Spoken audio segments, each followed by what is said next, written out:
Fixed deposit is safe. Provident fund is safe. Yes. Guaranteed returns you get.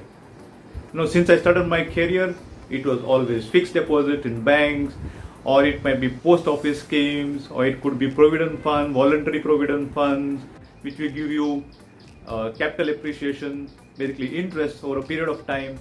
And what is the rate of return? 7 to 9%.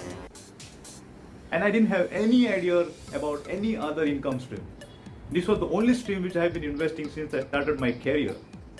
And I've lost 10 years of leverage. Is job the only way of earning income? Is fixed deposits and provident funds only way of capital appreciation?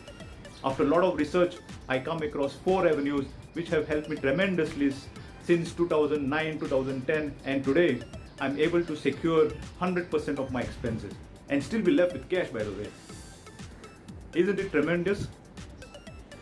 So subscribe to this video and keep watching for my subsequent videos so you can gain from what helped me the most, and it can help you as well secure your financial well-being for lifetime.